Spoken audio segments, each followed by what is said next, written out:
Welcome to Shameless.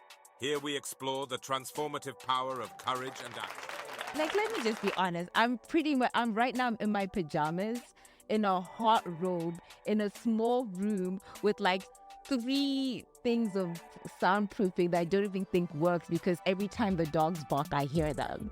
Well, I mean, you weren't going to get a soundproof room just by putting up some styrofoam. Listen, a person wants to start from this is Amazon Prime, okay? Right, let's get back to the whole topic. So, as a first episode, we'd like to just thank everybody for joining us today. And more so, today we're going to be talking about mindset change. Welcome to Shameless. Here we explore the transformative power of courage and action. Simone, please help us. Why the name Shameless? Fact of the matter is this podcast is going to be called Fear Less and Do More, but that just sounds like a mouthful. And the concept around fearing less, really, when I think about it, is why do people fear? And my personal experience around fear is really about the shame around failure or fear itself. So that is why it's called Shameless. Oh, wow. So are we expecting a lot of vulnerable moments and people being able to have the courage to speak? Yes, I am hoping that we can leverage the transformative power of courage and action through a range of topics with our transformation leader ambassadors. Well, please tell me more about these transformation leader ambassadors. Shameless is a transformation leader podcast which ties into the learning platform that has free and paid content. Now, if you are a transformation learner, what you'll find is after each of these episodes on the platform, you'll have questions that you need to answer so that you can get points for listening to this podcast. Good luck. Welcome to Shameless. Here we Whether you're explore the looking to start transformative a power of unique courage and action. venture, whether you're looking to pursue your passion or simply to find the strength to step outside your comfort zone, this podcast is meant to provide you with the tools and resources that not only inspire you but also drive you to the place where you need to be. What is the topic for today? Mindset. I think that it makes the most sense to actually start with mindset, because if you are starting on this journey with us, you need to make sure that you have your head in the game. But I would like to start a tradition since this is the first podcast. Let us progress in style. Okay, so I would like every podcast, you introduce your topic, and then we pick a quote that kind of embodies the topic. So it'll be our North Star as we discuss the whole topic. Yes. What's the quote for today then? There is nothing either good or bad, but thinking makes it so. It is the perception that makes things what they are. Good and bad is in our mind. It is our mindset, our mental attitude that determines how we will interpret and respond to situations. Gosh, there's a lot to really unpack in that one. And quite frankly, the first word that stands out to me is perception. What really drives our perception in a context of mindset? How important are the perceptions that we view within society to building our mindset? Now, when I think of mindset, it's a set of beliefs, right? You're thinking of attitudes and assumptions that someone is making to form that perception. And that perception can come from your personal experiences, what you learned from the community that you live in, or the culture that you're in, or the education that you have been in. Various situations and challenges basically form that. And that also bleeds into other aspects of human interaction, the biases that you may or may not have. And mindset really does vary greatly from person to person. And in some instances, you can actually categorize some mindsets. You know, you hear things around growth mindset, for example. That's a popular mindset that people talk about. I know victim mentality isn't a mindset, but I still feel like someone has to talk about victim mentality. I think what I have seen personally, even within myself, is that where I feel just that something's not just or fair, I end up falling into the notion that I am a victim and then perpetually staying within a victim mentality space. Is that what we're talking about here? Yeah, so I look at victim mentality as me sucking my thumb. Your thumb. Yeah, like, when you're a kid, you suck your thumb because, I don't know, maybe it's like a comfort thing or a blankie. Oh, You have a little gotcha. blankie. Like, so I don't, yes, victim mentality, you don't actually want to fall into that trap. But I do think that if you have an hour to a victim mentality, sometimes it like gives you that comfort, that sucking the thumb feeling. And really, frankly, it's just that the person feels like they are a victim. And when you look at WebMD, because I actually did Google this definition. Google or chat? I use Google, like chat to chat. It could just be referencing the WebMD, but Fair you point. gotta just Google it No, through chat. This WebMD was medically reviewed by Dan Brennan. All right. Okay, he's a medical doctor, and it was reviewed in 2022. I don't know why I'm telling you this, like you're gonna Well, look, you check me, but I'm just letting you know that what I'm saying is verified by a doctor. but the thing is, in this information age where we're not really sure who said what, whether it was AI or whether it's the real person, That's so it is important to fact check, and more so important to actually get a real name and a face. Yeah, he actually has a face. And there you go. So Right. yeah. So what did Dr. Brennan say? He says that victim mentality means it's not my fault. So someone who acts from a place of victimhood and claims that things happen to them. This is the way the world is, woe is me, it's so unfair. Now, what I thought was really interesting when I read the rest of the article was there's something called a martyr complex, which I actually hadn't come across this turn of phrase before. But in his article, he talks about how sometimes people can confuse a martyr complex to victim mentality. And the main difference between the two is that someone who has a martyr complex will often go out of their way to take on extra tasks for other people, even if they don't want to.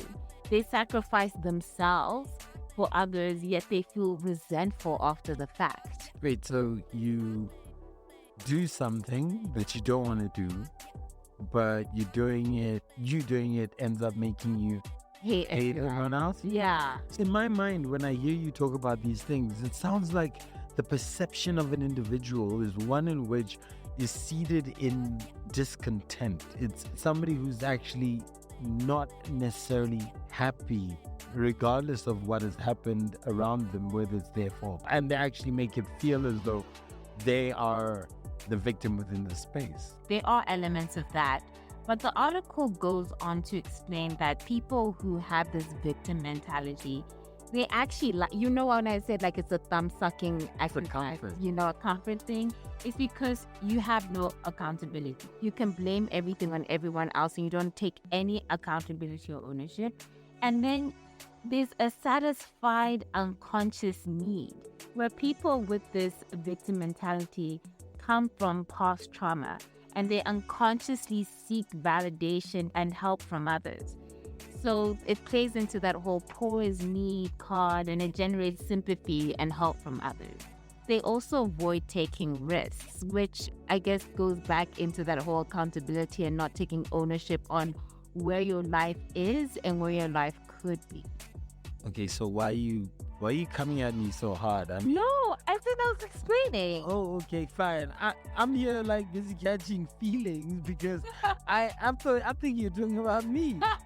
No. I mean, Goodness, no, wait, are you a victim? well, look, I mean, it's one of those things whereby there are moments or instances where I feel as though the world is against me. And as you were saying those comments, I was actually wondering whether or not it was me trying to run away from accountability, or I was trying to really avoid taking a risk. Because at the end of the day, why am I turning it back on myself to then say I am actually not necessarily worthy, or I, because I wasn't invited to this meeting, I am a victim and therefore there's nothing I can do. Which, in actual sense, there was something I could do. I could have taken greater accountability as to why wasn't I invited.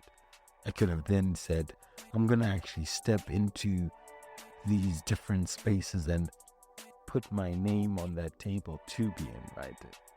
And I guess that's why I kind of felt like you were coming at me. I think that when it comes to the victim mentality, and a lot of people do have this, I'm not even pretending not to be someone who doesn't have aspects of my day where I feel like woe is me. But the way that I look at it is life isn't fair. You need to get over this quickly. And you need to decide for yourself, what unfair environment are you going to continue to live in? Because regardless of where you go, working for somebody, working for yourself, working for a different organization, in a family context, whatever the case may be, what you have control over is what unfair environment are you going to be functioning in, because there will always be aspects of unfairness.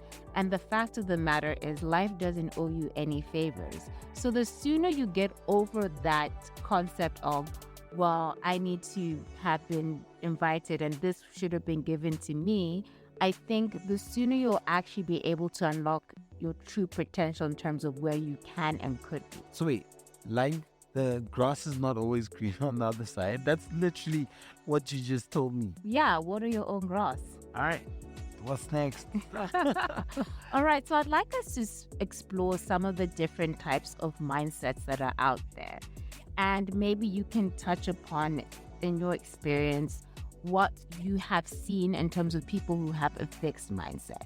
There came a point within my life where I actually felt that there was nothing, my brain could not have the capacity to learn more. I felt like in certain areas or aspects, whether it is learning a language or just being able to learn a certain subject, my brain was now handicapped and I could not gain more knowledge because it was full. And in essence, looking back at the works and the conversation we're talking about, that was almost putting forward a fixed mindset. Now, a fixed mindset believe that their abilities, intelligence, and characteristics are static and they cannot be changed. And that was actually how I was feeling within that moment. And what that did to me was actually cripple both my interest, my motivation, but also then inevitably then curtailed my opportunity to grow within that space. I then made myself a lesser individual just by having a fixed mindset. I said, I cannot actually move forward and go beyond this point. Did you find yourself avoiding challenges and giving up easily? I think it was even beyond that, is even sometimes not even starting. So yes, avoiding challenges was probably my go-to. And beyond that, I guess I started to see failure as a reflection of my innate limitation, as opposed to like trying to understand that failure is part of the journey and not necessarily a part of me. How do you view failure? And the reason I ask is because in the start of this episode, I talked about the shame around failure, and my personal experience with failure is just, it's not that I have an issue with failing. I have an issue with the shame around failing. And through my journey, and I'm still learning this, as to how do I overcome the feeling of shame around failing. Yeah. Now, look, I 100% resonate with the idea that failing is okay. I'm alright with failing. If I failed in the dark, it'd be alright, and nobody knew. But the reality of it all is that failing creates shame. Shame exposes your vulnerabilities. And for me, that is, those two aspects shame and vulnerability are probably the two hardest things to actually overcome, because they then start consuming you. And the shame of a situation, it's meant to feel like an external pressure, but in reality, I actually do believe that it is as much external as it is internal. You think, oh, what would somebody think about me because I have not been able to get to point X? And so you, in your mind, you start to think for other people on other people's behalf. And then beyond that, it is because they know that I am actually not good at this. How does that now expose my weaknesses, the things that I'm personally working on? And essentially that then cuts at the core of anything that I am trying to build, trying to grow. Because any growth journey starts off with a lot of uncertainty, a lot of lack of confidence. And the reality is that you're feeling your most fragile in that space. When you open that up, I do believe that that's where shame resides. That's where vulnerability plays. And that's where you feel the most exposed. I agree with you. The way that I approach fear is facing it head on. I'll give you a basic example. I don't actually like snakes. However, I did do a snake handling course. Snakes. Please continue, sorry. I did a snake handling course so I could understand what sort of venomous snakes live in the area that I'm currently residing. Why didn't you just read a book? If I'm now walking in the garden with the dogs and then a black mamba comes. So first of all, I would have thought a black mamba was black. But now I know, no, a black mamba is this silvery colored thing and the mouth is black. And by the time you see a black mamba's mouth, you're probably going to die. But you gotta still read that in a damn book. I'm wondering, are you out here like busy trying to catch? And my head goes like, oh, it's really, yeah. Anyway, so I did. And like learning things like, a baby, a puff adder, yeah.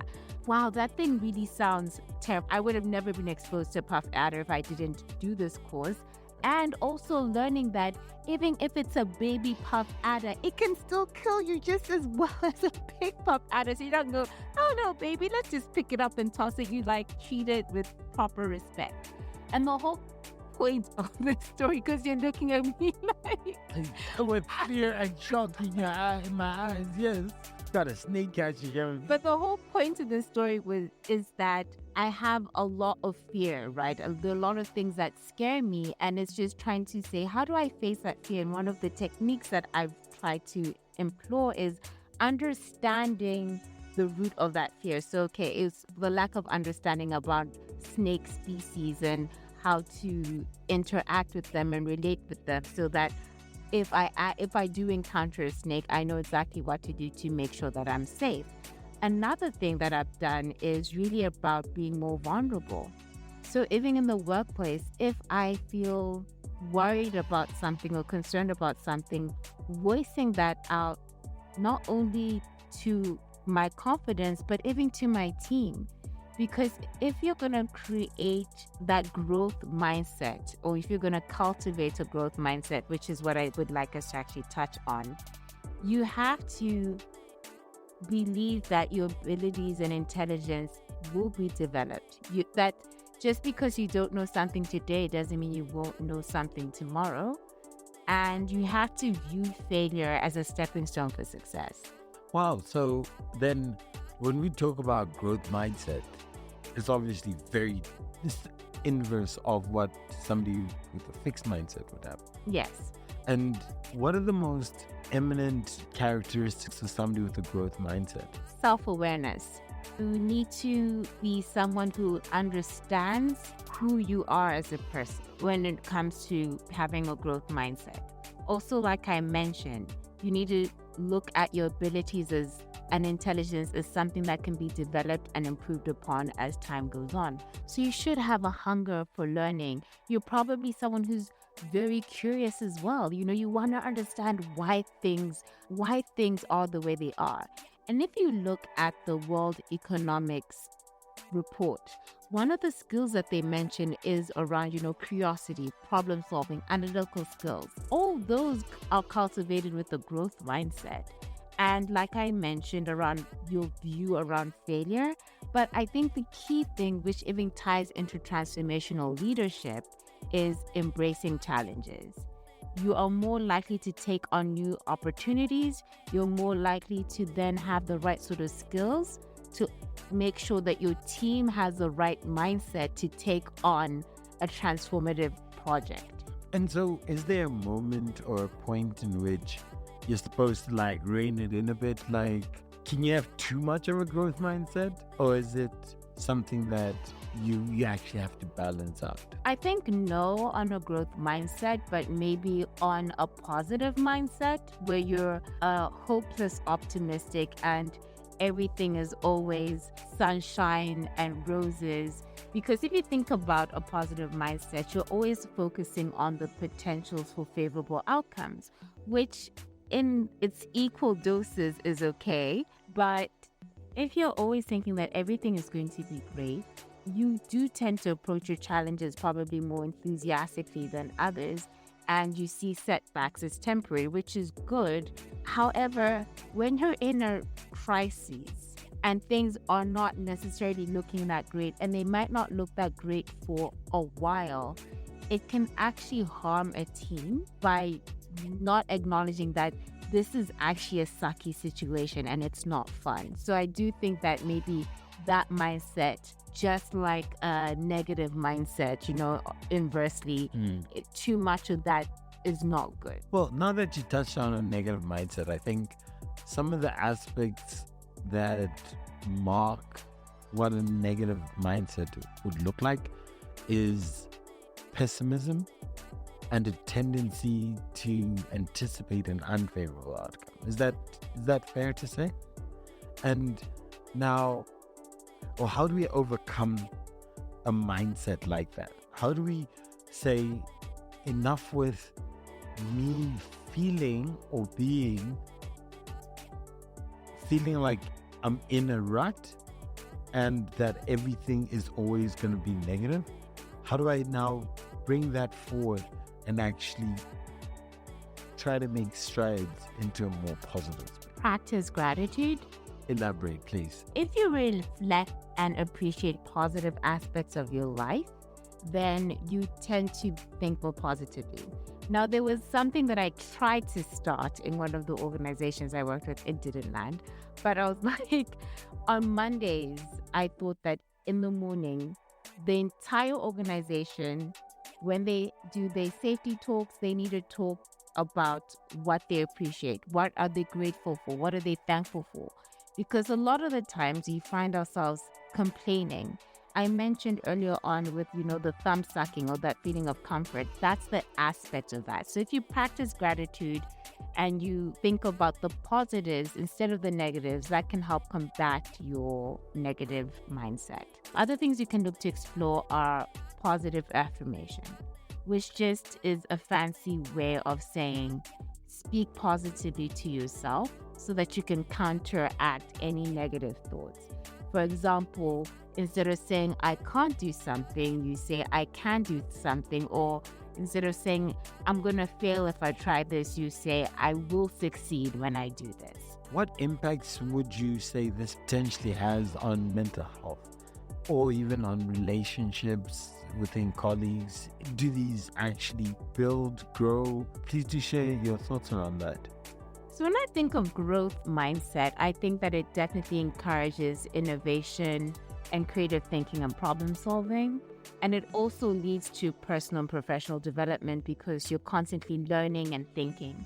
And when I also think about positive mindsets, increase your productivity because you're already feeling happier. You're probably more motivated to do whatever you're doing. And you probably also have more resilience because your outlook on life is happier than most people. In regards to relationships, you are likely to have better interpersonal connections and improved social interactions because you're not looking at someone who's different from you in a negative light. You're looking at them in a space where I'm learning from them, I'm loving this interaction, and that already puts you on a good footing. And, like for example, if you walk into a room and you're smiling, most likely people are going to smile back because you're walking in there happy. So why would they be grumpy when they see? You know what's interesting about that? It's like, I was listening to you talk and I'm wondering, man, this seems like a very tall step from where I am to get to this very positive mindset, because how do I practically pick myself up? But then the example that you gave about just smiling is akin to just some of the steps that one can take to just actually get yourself into the right headspace. So do you have any more rather smaller steps that I might be able to take as I move from a space which might not necessarily be a positive mindset, but I'm looking to build on the building blocks of a more positive? I would say be aware of who is around you. I believe that I have a great network of support, of people who have a growth mindset, a positive mindset, who understand that even though I may not succeed in things, it doesn't mean that I will never succeed in things. And I want to be very clear. When you fail, and we're saying, learn from failure, it doesn't mean when you learn from failure, you will be successful. You can still be failing. You're just telling me that I'm going to be failing. Like, it could be for long periods, right? Because you're still learning. But the whole concept of having that support network is understanding that, yes, we're learning. We haven't succeeded yet, but we will eventually. And that leads me to the concept of grit. When you listen to these successful people, they always talk about perseverance, grit, determination, motivation, etc. From the school of thought that believes that discipline outperforms motivation any day. Hands down. And when you say discipline outperforms motivation, what do you mean by that? Like, is that just because I make my bed every morning? When I think of discipline, I think of doing something even when you don't want to do it. If you're looking at it in terms of health-wise, the gym. You know that you're supposed to work out maybe 5 days a week. It's cold, it's raining outside. You don't have the motivation that you had in January 1st when you made your New Year's resolution. You're now in the middle of winter. The weather is really crappy. It's dark outside. The discipline is going to make sure that you get out of bed and do the gymming, whereas the motivation won't help you there because you won't be motivated. The weather's crappy. And I'd just like to maybe try to pivot on this exact point, because that aspect about discipline, to me, has a large impact in not only just one's management style, but as a leader, how you make your decisions, how you engage with your employees. So please tell me a bit more about how a mindset of a leader can have significant repercussions, not only on just themselves, but on the business and or people around them and who interact with them. Mindset definitely has a profound influence on your effectiveness as a leader. It also would affect things like your decision making, but something as simple as your overall culture in your organization and your team, because your mindset will shape your leadership style. Let me give you an example of what I mean by this. If you have a growth mindset, you're probably going to be more likely to be open to learning and adapt to change.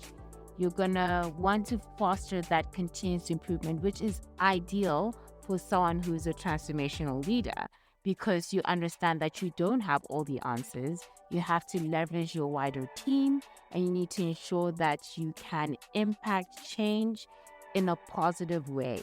and sustainably. Conversely, if you are a leader with a fixed mindset, the examples that you provided earlier on where you said, someone is scared, they think that they can't learn more, then you're probably going to be resistant to change. And that's going to stifle innovation within your team. And that inevitably is going to reduce productivity, motivation, innovation, etc. So from this point of view, the mindset of the leader really shapes what the team looks like and how the team thinks. Would that be fair to say? I think that it provides a great influence on how a team will perform, the employee engagement, the creativity, how they resolve their conflicts. I do think that it does create a big influence. However, if you're a transformation leader and you're on this journey, the challenge is, how do you lead by example, even in spaces that may have a toxic culture? Even when you have a leader that may be fearful that they don't know everything because for whatever reason they believe that as a leader they need to know everything. I don't believe as a leader you need to know everything. I actually think that if you're a leader, the less you know, the better leader you are, because you're, one, ensuring that you have the right people around you, two, you're relying on smart people that are around you to solve problems, than trying to be the person that has all the answers. In the end, when you look at trying to then encourage leaders to work on this, what are the key aspects that they need to embrace as they strive to actually get themselves to get along this journey? Encouraging a leader to change their mindset, especially if they aren't a growth mindset leader, is a delicate process. I'm not even going to start and pretend to be like, oh, just walk into the office and say, hey, you suck. Do not do that. Because you're basically trying to shift someone's mindset, and that often requires some level of self-awareness and willingness to embrace change. And if that person doesn't have a high emotional intelligence, they won't even be able to start with the first thing of, okay, am I self-aware? Can I even listen and receive feedback? Some strategies that you could try and employ is creating that safe and non-judgmental environment where you can discuss your current mindset in an open forum. So it's not like you're targeting a specific leader, but just leaders in general. What is your current mindset? Do you think you have a growth mindset? Do you think you have a positive mindset? And hopefully if someone is honest with themselves, they'll probably even recognize that they have acted with different mindsets depending on the situation and context that they were presented. Other things that you could possibly look at is offer specific examples of feedback that would illustrate how the current mindset is limiting the leader, or it's not giving the impact and it's hindering team dynamics, because most leaders do want their team to be successful. So if you use data and evidence to support the case for mindset change, that might actually help you get there. And lastly, I think leading by example. There are a lot more examples, but I really just want to talk about leading by example, because as a leader or an influencer, and if you're a transformation leader, you understand that it actually has nothing to do with your job title, right? So anybody can be a transformation leader? Anyone can be a transformation leader. I 100% believe in that. I think that if you believe that leadership is a job title, then you're probably not a good leader, okay? Well, then for somebody who doesn't carry the job title of a leader, how do they then navigate that space and actually try to influence and drive this change of mindset that they're actually hoping to realize? You need to solve problems regardless of where you are in the organization. And if you can demonstrate your value to your leaders and build trust with your leaders, that then provides some leverage in order to have some of these conversations that I mentioned. You need to recognize that mindset change is going to be a gradual process. It's not going to happen overnight. So if you're not going to be patient and persistent with your efforts to encourage and support your leaders, then this journey is not for you.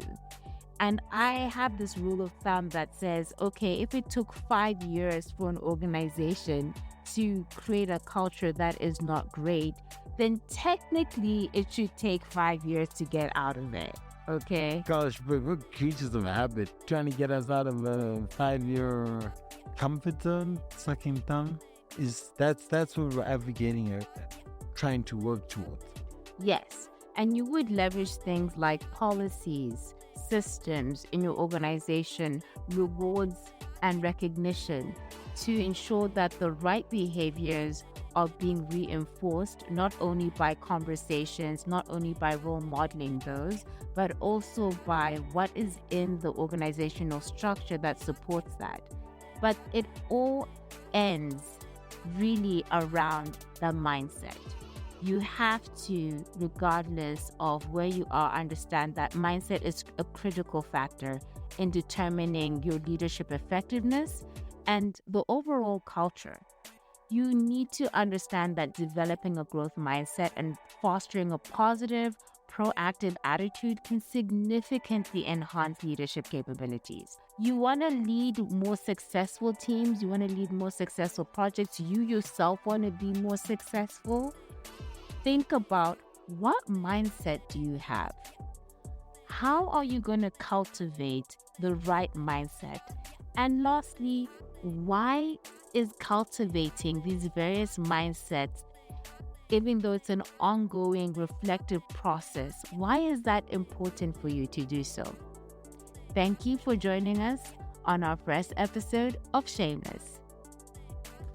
Don't forget to like, subscribe, and share as we embark on our mission to impact 1 million African lives by 2026.